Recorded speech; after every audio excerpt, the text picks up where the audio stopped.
Et la façon pour le capitalisme de nous tenir en minorité sociale, c'est de dire, vous n'avez rien à dire sur ce qui a valeur. Et en particulier, vous n'avez aucun droit lié à votre personne dans cette affaire. Contre cela, alors, vous avez une première conquête qui est la qualification du poste dans la convention collective. Une convention collective, c'est donc une description de poste de travail, et en face, une classification de ces postes dans une hiérarchie des salaires. Puisque les postes, on ne se contente pas de les décrire, on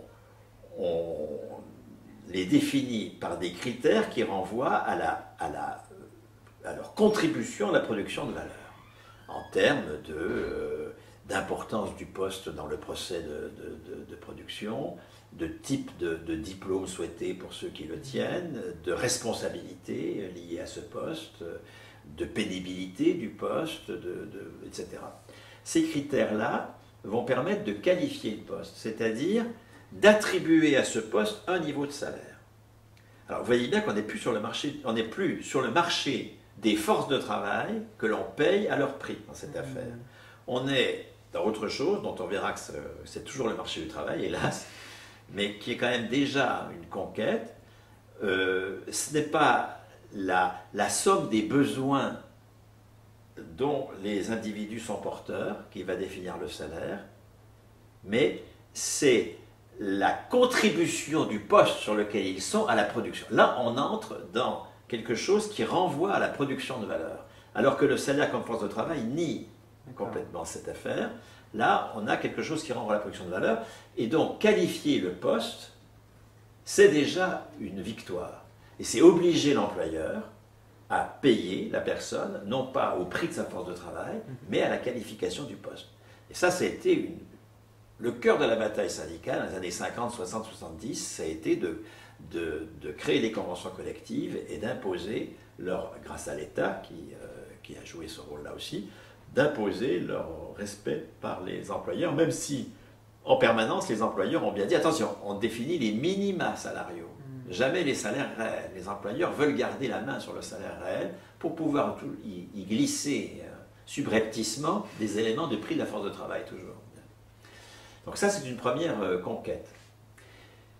Et puis vous avez une deuxième conquête, qui est là est beaucoup plus radicale que cela, qui consiste à attribuer la qualification, non pas à un poste de travail, mais à la personne même.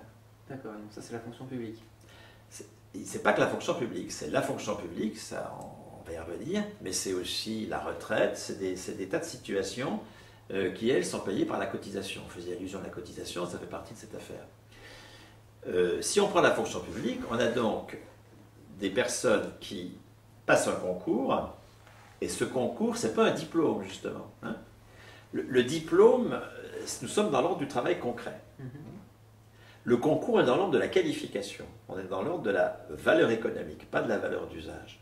Donc c'est une définition politique. C'est une définition politique, et qui va attribuer non plus à un poste de travail, comme dans l'emploi. Hein. La définition stricte de emploi, c'est attribution de la qualification à une chose, jamais à une personne. C'est pour ça que l'emploi reste une institution capitaliste et doit être combattu. Les anticapitalistes conséquents doivent se battre contre l'emploi, bien sûr. L'emploi, ça reste une institution capitaliste puisque ça n'est jamais la personne qui est reconnue comme productrice. Elle l'est indirectement, à condition qu'elle aille sur le marché du travail, non plus pour vendre une force de travail, comme c'était le cas dans un marché capitaliste pur, mais pour décrocher un poste d'un certain niveau de qualification. Mais elle reste entièrement soumise au chantage à l'emploi de l'actionnaire ou de l'employeur, entièrement. Ce qui est de totalement nouveau dans la fonction publique, c'est pour ça qu'il y a une telle attaque permanente de la fonction publique, c'est l'objet de la haine du capital, c'est que cette fois-ci, les personnes sont posées dans leur dignité de créatrices. Les personnes créent la commune humanité à travers la production de valeur économique, et cette reconnaissance-là de la personne, elle se fait par le biais du concours. le concours, ce n'est pas un diplôme, c'est tout à fait autre chose. Ça ne renvoie pas forcément d'ailleurs à une quelconque capacité scolaire. Hein. Il peut y avoir une exigence de diplôme pour pouvoir passer un concours, mais le concours ne sera pas ça, on va évaluer d'autres choses que les compétences scolaires. Et la nouveauté absolue du concours, c'est qu'il est définitif. C'est-à-dire que ses effets sont définitifs. Le concours vous attribue un salaire, tout comme la convention collective attribue un salaire au poste, mais cette fois-ci que c'est à vous qu'il est attribué, et il est attribué à vie.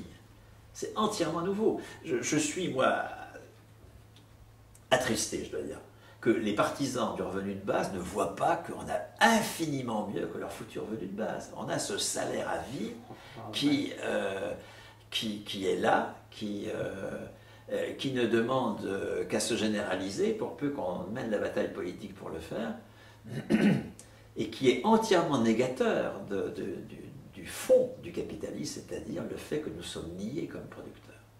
D'accord.